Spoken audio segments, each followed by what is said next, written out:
Hello sir. Hello Revanth గారు. So traditional method of మార్కెటింగ్లో మనకి agents అనేది బై డిఫాల్ట్గా ఉన్నటువంటి ఒక ప్రక్రియ. రియల్ ఎస్టేట్లో ఏజెంట్స్ ఎందుకు ఉన్నారు? వాళ్ళకు ఒక హ్యూమన్ టచ్ ఉంటుంది. క్లయింట్ దగ్గరికి వెళ్ళి ప్రతి డీటెయిల్గా ఎక్స్ప్లెయిన్ చేయగలరు, ఓపిక్గా వాళ్ళని గైడ్ చేయగలరు. సో ఈ ఏజెంట్స్ వ్యవస్థ అనేది బాగానే ఎస్టాబ్లిష్ అయింది. ఇప్పుడు ఈ డిజిటల్ మీడియా వచ్చి ఆ ఏజెంట్స్ని రీప్లేస్ చేయగలుగుతుందా? సో బేసిక్గా రియల్ ఎస్టేట్ ప్రోడక్ట్ సెల్లింగ్ విషయానికి వస్తే ట్రెడిషనల్గా లాస్ట్ 15 ఇయర్స్గా సక్సెస్ఫుల్ మోడల్ ఏంటంటే ఏజెంట్స్ను హైర్ చేసుకోవడం, ఛానల్ పార్ట్నర్లను హైర్ చేసుకోవడం, వాళ్ళ ద్వారా ప్రోడక్ట్ని మీరు అన్నట్టు ఎండ్ కన్జ్యూమర్కి పంపించడం, వాళ్ళకున్న హ్యూమన్ కనెక్షన్స్ని వాడుకొని సేల్స్ని కన్వర్ట్ చేయడం. This is the best practice, proven practice. ఇన్ని రోజులు this is the best practice, proven practice. Even ఇప్పుడు కూడా అదే బెస్ట్ ప్రాక్టీస్, నేను కాదనట్లేదు. దానికి ఒక మార్కెటింగ్ లోపల కొత్తగా యాడ్ అయినటువంటి ఎలిమెంట్ ఏంటంటే డిజిటల్ మార్కెటింగ్. ఎందుకు డిజిటల్ మార్కెటింగ్ చేసుకోవాలి ఒక వెంచర్ వాళ్ళు, ఒక అపార్ట్మెంట్ వాళ్ళు, ఒక విల్లా వాళ్ళు అని అంటే బేసిక్గా ఇవాళ డిజిటల్ మార్కెటింగ్ ఏం చేస్తుంది? ఒక ఓపెన్ ప్లాట్ ఉంటే, ఒక వెంచర్ ఉంటే దాన్ని నైస్గా వీడియో ప్రజెంట్ చేసి అక్కడ ఆ లొకేషన్ యొక్క అడ్వాంటేజెస్ ఏంటి, చుట్టూ ఏం డెవలప్మెంట్స్ వచ్చాయి, అక్కడ ఇన్వెస్ట్ చేస్తే వాళ్ళు పెట్టిన పెట్టుబడికి ఎన్ని రోజులలో లాభాలు వస్తాయి, చుట్టూ ఉన్న డెవలప్మెంట్స్ ఏంటి, యాక్సెసిబిలిటీ ఏంటి అనేటువంటి అంశాలపై మనం ఒక వీడియో నరేటివ్ను తయారు చేసి సోషల్ మీడియాలో మార్కెట్ చేస్తున్నాం. రైట్? మార్కెట్ చేయడం వల్ల ఏమవుతుందంటే మన ప్రోడక్ట్, మన బ్రాండ్ అనేది ఒక ఎండ్ కన్జ్యూమర్కి త్వరగా వెళ్తుంది. రైట్? ఒక సేల్స్ ఏజెంట్ ఉన్నాడు. సేల్స్ ఏజెంట్కి ఎంతమంది పరిచయం ఉంటారు? మా అంటే సేల్స్ ఏజెంట్కి ఛానల్ పార్ట్నర్కి ఒక 100 మంది నెట్వర్క్ ఉంటుంది, అంతే కదా. ఎంతసేపు ఈ ప్రోడక్ట్ని ఆ 100 మందిలోనే తిప్పుతూ ఉంటాడు. రైట్? 100 మందిలో తిప్పుతూ ఉన్నప్పుడు ఏమవుతుందని అంటే ఆ సేల్స్ ఏజెంట్ వెళ్ళి ఆ 100 మందిని కలిసే లోపు డిజిటల్ మార్కెటింగ్ ద్వారా మన బ్రాండు, మన ప్రోడక్టు కనుక ఆ కన్జ్యూమర్కి వెళ్ళగలిగితే, రైట్, ఆ కన్జ్యూమర్కి, ఆ బయ్యర్కి ఈ ప్రోడక్ట్ మీద అవేర్నెస్ పెరిగిందనుకోండి, ఆటోమేటిక్ ఏమవుతుంది, ఈ గ్రౌండ్ ఏజెంట్కి కూడా హెల్ప్ అవుతుంది కదా, బ్రాండ్ బిల్డింగ్కి పనికొస్తుంది. అంటే ఒక గ్రౌండ్ ఏజెంట్ ఛానల్ పార్ట్నర్ వెళ్ళి బయ్యర్తో కూర్చొని మాట్లాడే సందర్భంలో బయ్యర్ ఏం చెప్పాలి తెలుసా? అరే మీ ప్రోడక్ట్ నేను డిజిటల్లో చూశాను, మీ యూట్యూబ్లో వీడియో చూశాను, నాకు ఈ ప్రాజెక్ట్ మీద అవగాహన ఉంది అనే నోట్ తోటి డిస్కషన్ స్టార్ట్ అయితే ఈ సేల్స్ పర్సన్కి హెల్ప్ అవుతుందా కాదా? ఈజీ అవుతుంది.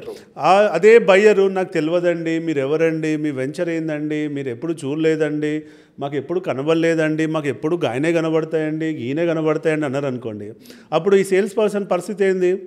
డిమోటివేట్ కావాల్సి. కాబట్టి మనం ఇలా అర్థం చేసుకోవాల్సింది, ఈ డిజిటల్ మార్కెటింగ్ అనే లేయర్ ఏదైతే ఉందో సేల్స్ పర్సన్కి అడిషనల్గా యాడ్ అయ్యేటువంటి వాల్యూ యాడెడ్ సర్వీస్. సో ఈ ప్రకారంగా మనం ఆలోచించినప్పుడు మనకు గ్రౌండ్లో ఏజెంటు ఉండాలి, డిజిటల్ మార్కెటింగ్ ఉండాలి. డిజిటల్ మార్కెటింగ్ అనేది ప్రోడక్ట్ యొక్క ఫీచర్ని, నేచర్ని, దాని యొక్క రిటర్న్ ఆఫ్ ఇన్వెస్ట్మెంట్ని ఎక్కువ మందికి ఎక్కువ మోతాదులో తీసుకెళ్ళడానికి ఇది యూజ్ అవుతుంది. యూజ్ అయ్యి అక్కడి నుంచి ఒక ఎంక్వైరీ జనరేట్ అవుతుంది. అంటే ఈ వెంచర్ గురించి, ఈ ప్రాజెక్ట్ గురించి ఒక ఎంక్వైరీ జనరేట్ అవుతుంది. ఈ ఎంక్వైరీ జనరేట్ అయినాక మళ్ళీ అదే యూట్యూబ్, ఫేస్బుక్లో ఉన్న వాళ్ళు క్లోజ్ చేయరు దాన్ని. ఈ ఎంక్వైరీ ఎవరు హ్యాండిల్ చేయాలి? మళ్ళీ సేల్స్ టీమే హ్యాండిల్ చేయాలి. మళ్ళీ సేల్స్ టీమ్ ఆ ఎంక్వైరీని పట్టుకొని వాళ్ళని కలవాలి, వాళ్ళని పిలిపియాలి, వాళ్ళని సైట్ విజిట్ తీసుకెళ్ళాలి, వాళ్ళు మళ్ళీ ఫిజికల్గా ఉండి మొత్తం ఎక్స్ప్లెయిన్ చేయాలి. చేసిన తర్వాతనే వాళ్ళు కన్విన్స్ అయినాకనే వాళ్ళు కొనుక్కుంటారు. అంటే ఇవాళ మన agents network, channel partner network ఎంత ముఖ్యమో డిజిటల్ నెట్వర్క్ కూడా అంతే ముఖ్యం అన్నది మనం గ్రహించాలి. ఇప్పుడు బిల్డర్స్కి branding it is a different concept. Builder అవ్వచ్చు, ఒక వెంచర్ డెవలపర్ అయి ఉండొచ్చు. ఇప్పుడు వాళ్ళు అమ్మినా, ఒక ఏజెంట్ అమ్మినా కానీ here and there same product. ఇక్కడ బిల్డర్ కానీ ఒక వీళ్ళు డెవలప్ చేసింది వీళ్ళు అమ్ముతూ ఉంటారు. సో ఈ డిజిటల్ మార్కెటింగ్ అనేది కేవలం బిల్డర్కే పరిమితమా, లేకపోతే ఏజెంట్స్కి కూడా అవసరం ఉంటుందా?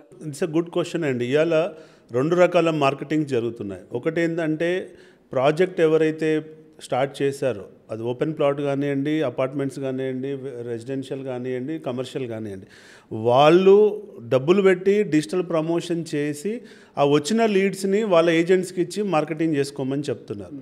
రైట్? ఎందుకంటే వాళ్ళకు ఒక ఆల్రెడీ ఇన్సెంటివ్ మోడల్ ఉంటుంది ఏజెంట్స్ కాబట్టి, వాళ్ళ కడుపు కొట్టొద్దనే ఉద్దేశంతో వీళ్ళు బ్రాండ్ అవేర్నెస్ వీళ్ళు క్రియేట్ చేస్తారు. ఏదన్నా ఒక 10, 20, 50 లీడ్స్ డిజిటల్ ద్వారా వస్తే, రైట్, వీళ్ళకి ఇచ్చేసి మీరే వాటిని మార్కెట్ చేసుకోండి అని చెప్పి చేస్తున్నారు. అదొక మోడల్. అప్పుడు పెట్టుబడి పెట్టాల్సింది ప్రాజెక్ట్ ఓనర్ పెట్టుబడి పెడుతున్నాడు, రైట్? వాళ్ళు ఎట్లయితే మార్కెటింగ్కి కొంత బడ్జెట్ పెట్టుకుంటారు కాబట్టి అవుట్డోర్ మార్కెటింగ్ పెట్టుకున్నట్టు, ప్రింట్ ఎలక్ట్రానిక్ పెట్టుకున్నట్టు కొంత బడ్జెట్ డిజిటల్లో కూడా పెట్టి డిజిటల్ ద్వారా మార్కెట్ చేస్తున్నారు. అది ఒకటో ఆప్షన్. రెండో ఆప్షన్ కొంతమంది ఓనర్లలో, అంటే మేము ఆల్మోస్ట్ ఒక 30 మంది రియల్ ఎస్టేట్ బిల్డర్లకి మేము ఇప్పుడు మార్కెటింగ్ చేస్తున్నామండి. కొంతమంది బిల్డర్లు ఏం చేస్తారు అంటే ప్రాజెక్టు మాది, మార్కెటింగ్ మేము వీళ్ళకి ఛానల్ పార్ట్నర్కి ఇచ్చేసాము, ఈ ఏజెంట్స్కి ఇచ్చేసాము, వాళ్ళే ఇన్వెస్ట్ చేసుకుంటారు, ఇంకా మాకు సంబంధం లేదని చెప్తున్నారు. ఆ సందర్భంలో మాకు ఆ మార్కెటింగ్ ఏజెంట్స్ కూడా మా దగ్గరికి వచ్చి, సార్ మాకు ఇంత మార్కెటింగ్ బడ్జెట్ ఉంది, ఓనర్ నేను కాదు, నేను ఒక ఛానల్ పార్ట్నర్ని, నాకు ఇంత మార్కెటింగ్ బడ్జెట్ ఉంది, ఈ మార్కెటింగ్ బడ్జెట్లో మీరు ఏం ప్రమోట్ చేసి ఇస్తారు అని చెప్పి వీళ్ళు కూడా మాతో మార్కెటింగ్ చేసుకున్న సందర్భాలను మేము చూస్తున్నాం.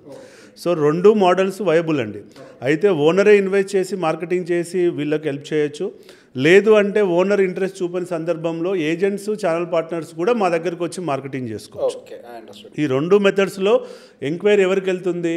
గ్రౌండ్ మార్కెటింగ్ వాళ్ళకే వెళ్తుంది, గ్రౌండ్లో ఉన్న ఏజెంట్స్కే వెళ్తుంది. సో 2 రకాలుగా వాళ్ళకు యాడెడ్ అడ్వాంటేజ్ అండి.